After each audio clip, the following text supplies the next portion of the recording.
Just a couple of words here before I play this little video. I got them from another website, which I will link below, because I just thought they were good. I think there's some truth in it. I'm not saying everything in it's the truth. It's entertaining. I do know this from many years of study and witness testimony, etc., that we are not alone in this universe. That's pretty well known now. There are many species living among us that we don't know about, and that's just a fact. The Wizard of Oz was one of my favorite books as a child. That's the second part of this. I read that book probably 10 times when I was a kid. It was fascinating. And I don't think that the author of that book meant it in the way it has been used. But in the 70s and 80s, it was used for MK Ultra. The Wizard of Oz was one of their mind control teaching tools, along with Fantasia from Disney. And there are many witness testimonies of this. And I,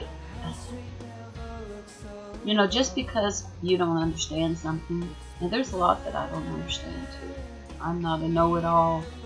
Right? Seems like the more I learn, the less I know. But just because you don't believe it doesn't mean it's a conspiracy or it's a bunch of nuts talking. And I just want to make that clear. It don't bother me in the least if people call me a conspiracy nut.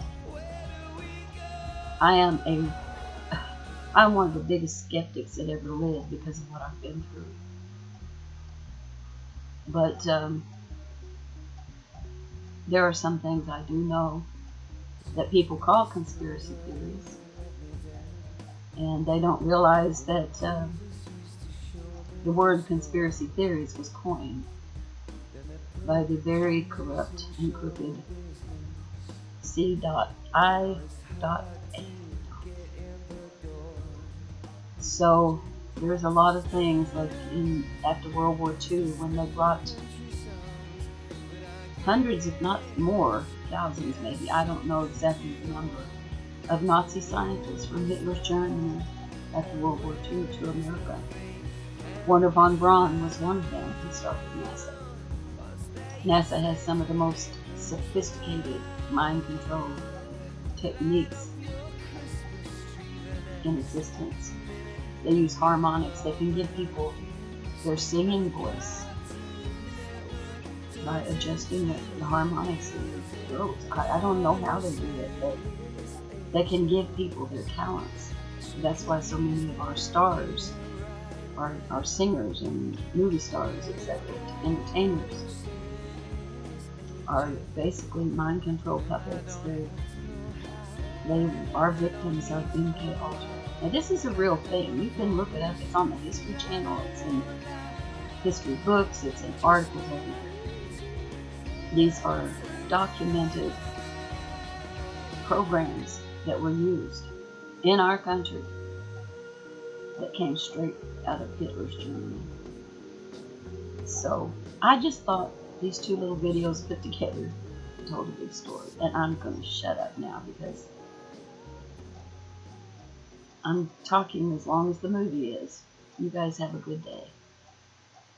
God bless. There is a signal broadcast every second of every day through our television sets. Our impulses are being redirected. We are living in an artificially induced state of consciousness that resembles sleep. The poor and the underclass are growing, and human rights are non-existent. They have created a repressive society, and we are their unwitting accomplices. Their intention to rule rests with the annihilation of consciousness. We have been lulled into a trance. They are turning our atmosphere into their atmosphere. We are like a natural resource to them. Please understand, they are safe as long as they are not discovered. That is their primary method of survival. Keep us asleep, keep us selfish, keep us sedated.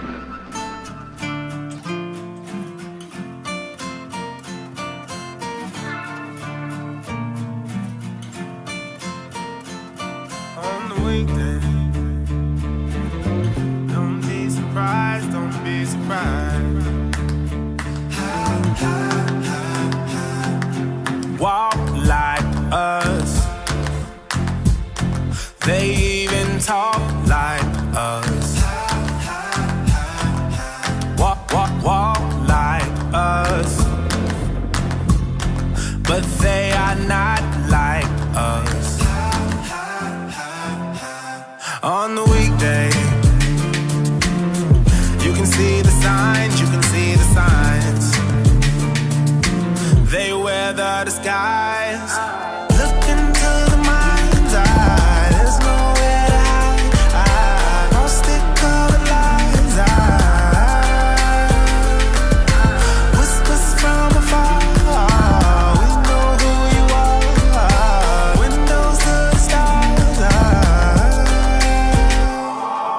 Walk like us. They even talk like us. Walk like us. But they are not like us. On the weekday, you can see the signs, you can see the signs. But don't be surprised on the weekday. Read between the lines, read between the lines. They wear the disguise. Look into the mind's eye. There's nowhere to hide. Frosted-colored lines. Whispers from afar. We know who you are. Windows to the stars. I have come here to chew bubblegum and kick ass. They even talk like us. Walk like us. But they are not like us. On the weekday, you can see the signs, you can see the signs. But don't be surprised on the weekday. Read between the lines, read between the lines. They wear the disguise.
We've done what you told us.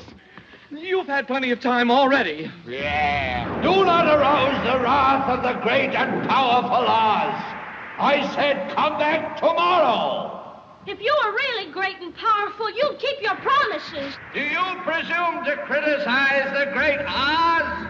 You ungrateful creatures think yourselves lucky that I'm giving you audience tomorrow.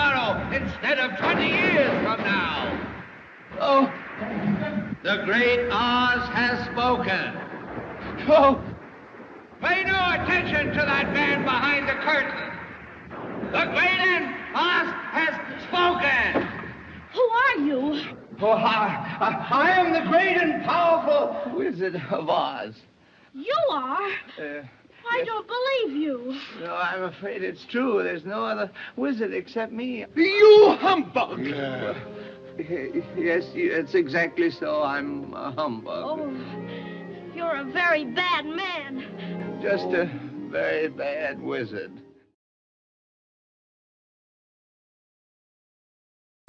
In the 1950s and 60s, the CIA conducted a sinister secret program to master the science of mind control. While the secret studies might sound like the stuff of horror science fiction, sometimes the truth is even stranger.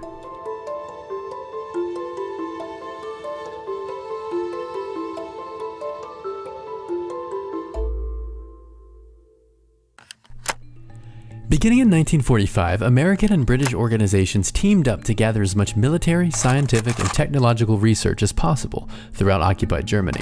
As German research facilities were seized, Allied force groups began to confiscate war-related documents and materials and interrogate scientists. One particular document was the Ozenberg List, a catalog of scientists and engineers working at the service of the Third Reich. Run by the Joint Intelligence Objectives Agency, or JIOA, the covert operation dubbed Operation Overcast, then renamed Operation Paperclip, involved having 1,600 German scientists and their families brought to the US during the Cold War to work on America's behalf. The objective was to use German intelligence to develop America's arsenal of biological and chemical weapons, ensuring that they didn't fall in the hands of the Soviet Union. While President Harry Truman sanctioned the operation, he forbade recruiting any Nazis or Nazi supporters. In spite of this, the JIOA bypassed this directive by hiding any incriminating evidence of possible war crimes from some of the scientists' records. Concerned that the Russians had developed mind control programs, the CIA wanted to find out how US spies would hold up if it was used against them.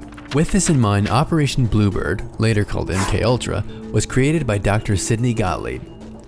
Despite going against the Nuremberg Code, which prohibits experimentation on human subjects without their consent, MKUltra was conducted in secrecy for over a decade and experimented with, quote, the use of biological and chemical materials in altering human behavior.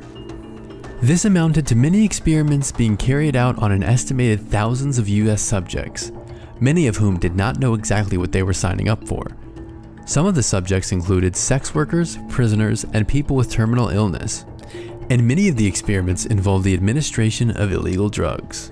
According to journalist Stephen Kinzer, who wrote the book Poisoner in Chief about Gottlieb, Gottlieb wanted to create a way to seize control of people's minds, and he realized that it was a two-part process. First, you had to blast away the existing mind. Second, you had to find a way to insert a new mind into that resulting void. And what did Dr. Sidney Gottlieb believe was the best way to blast away the existing mind? A newly created drug called LSD.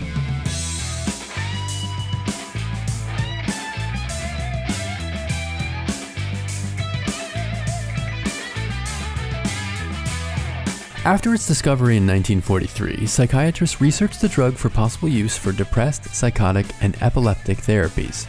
In the early 1950s, Gottlieb arranged for the CIA to buy the world's entire supply of LSD. Once he had collected all of the LSD on US soil, he began distributing it under the guise of bogus foundations, sending it to hospitals, clinics, prisons, and other credible institutions to begin administering it in a series of research projects. Experts say that while Gottlieb technically reported to Richard Helms and CIA director at the time Alan Dulles, in essence, he operated almost completely without supervision, in partly because his bosses didn't want to know the details. This resulted in Gottlieb never having to file serious reports when experiments ended in tragedy, and the experiments often did. In 1963, CIA Inspector General John Vance learned of the program. His office reported, quote, "The concepts involved in manipulating human behavior are found by many people, both within and outside the agency, to be distasteful and unethical."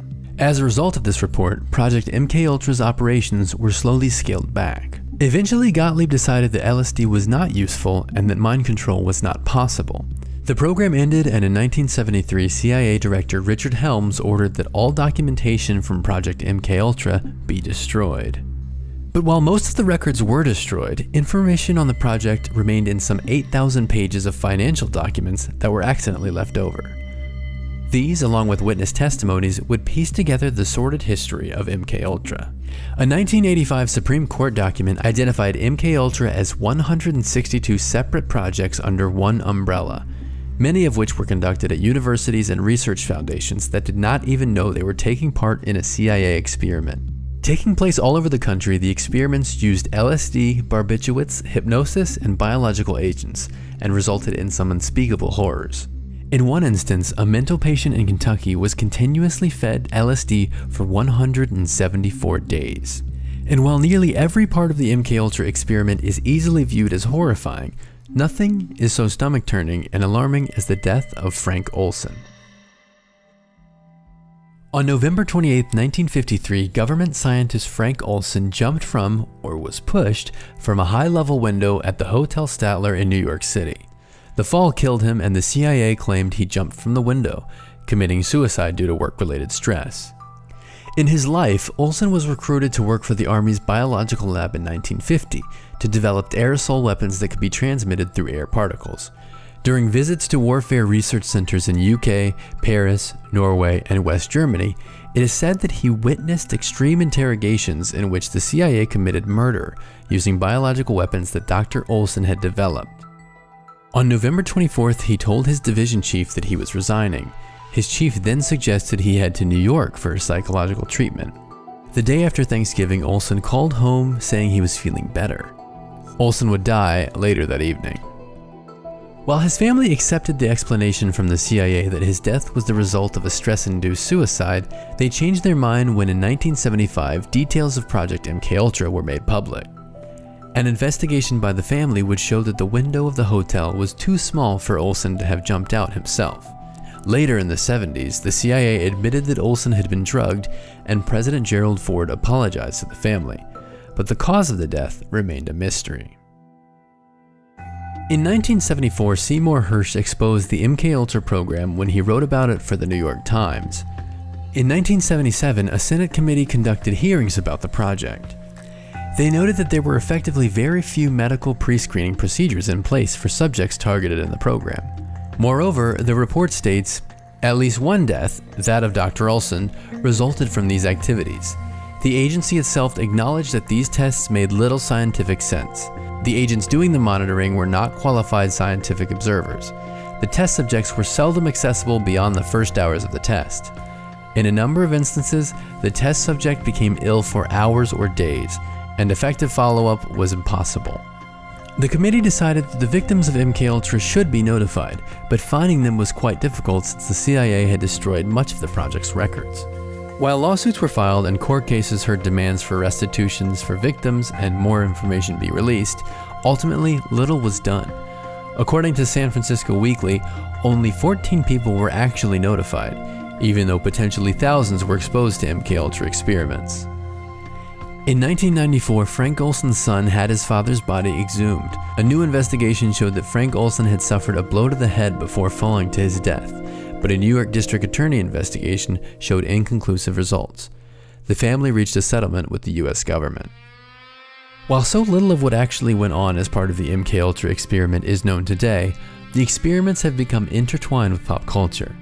Not only have the experiments inspired media such as The Manchurian Candidate, American Ultra, and Stranger Things, many prominent authors and artists like Ken Kesey, Allen Ginsberg, and Robert Hunter, lyricist for the Grateful Dead, were not only inspired by LSD, but originally got it from MKUltra experiments. Interestingly enough, while at this point universally condemned, this secret Cold War government experiment known as MKUltra has resulted in effects that have been seen by a lot more people than will ever know the project existed.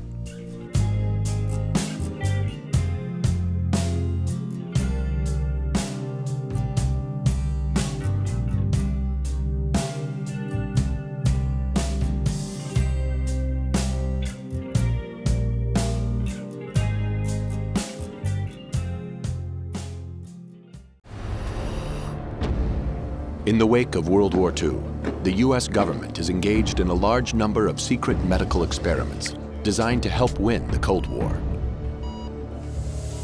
Developing techniques for mind control, to create a so-called Manchurian candidate. What is the extent of these brainwashing experiments?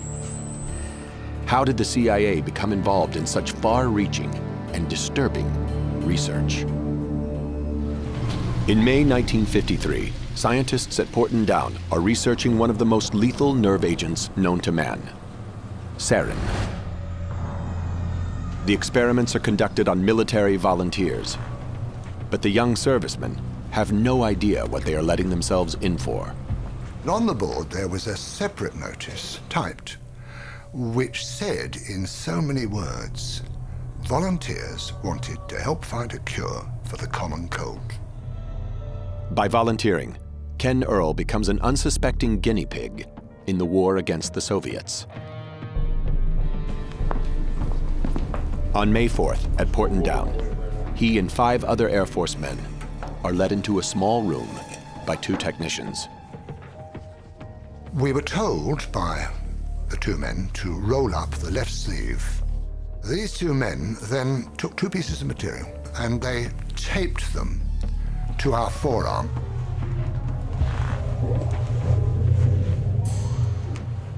They then gave us each a respirator and that we were not, under any circumstances, to take off the respirator. And the door was sealed behind us. It was very, very poky, a small building. And I found out since it was a gas chamber, which puts the fear of death into you, of course. And this technician, with a vial and a pipette, went round each of us, and he dripped onto these pieces of material 20 drops in 2 rows. The clear liquid is sarin nerve agent. It is quickly absorbed into the arm through the skin. The effects are immediate. I became absolutely claustrophobic. I didn't know what sheer terror there is in being trapped and not being able to breathe properly. You feel you can't breathe. I was sweating profusely. And I now, even today, I have nightmares about it. After half an hour, we were released, gasping and spluttering and sweating into the open air. Beautiful sunny May morning. Absolute bliss. What a wonderful thing to be alive. The corresponding paperwork clearly states the purpose of the experiment is to determine the lethal dose of sarin. After the Korean War, disturbing new intelligence reaches Washington. Hundreds of American troops are still being held captive, subjected to brainwashing experiments, and then killed. Mind control research back home intensifies.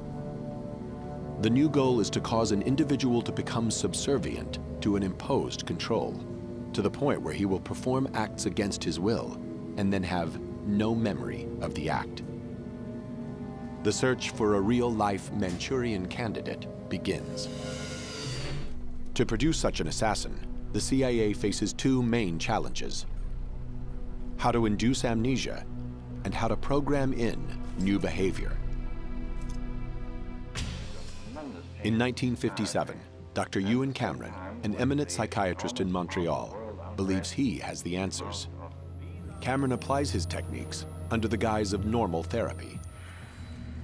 There's a 3-part technique which started with an effort to wipe out past patterns of behavior. And this was accomplished through the use of particularly intensive, repeated, high-level electroshocks until no more convulsions could be elicited from a patient. Cameron then plays tape-recorded messages through helmets that are locked to his patients' heads. This psychic driving forces them to listen to repetitive statements for weeks on end to program in new behavior. Now, the final phase was to try to wipe out all recollection of what had happened, and that was accomplished by putting people to sleep for 30, 40 days, accompanied by different kinds of cocktails of drugs. Now, that's not any kind of therapy. That's a brainwashing experiment.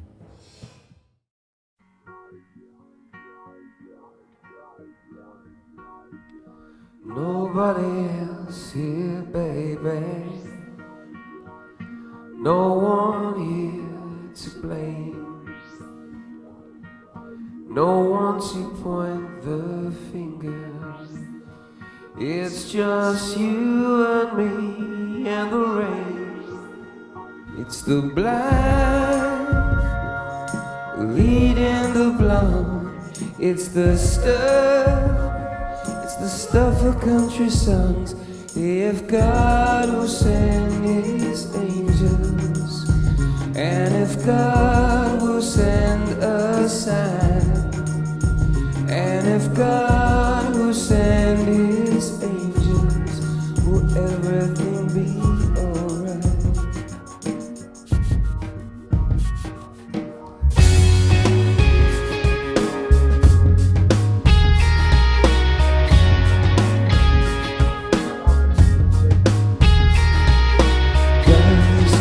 Falling off the hook, babe. Would it even pick up if he could? It's been a while since we saw that chap hanging around this neighborhood. You see his mother dealing in a doorway. See Father Christmas with a begging bowl. Jesus' sister's eyes are a blister. The high street never looks so low. It's the blind leading the blind. It's the cops correcting for the cops. God will send his angels, and if God will send our sign, God will send his angel. Where do we go? Where do we go?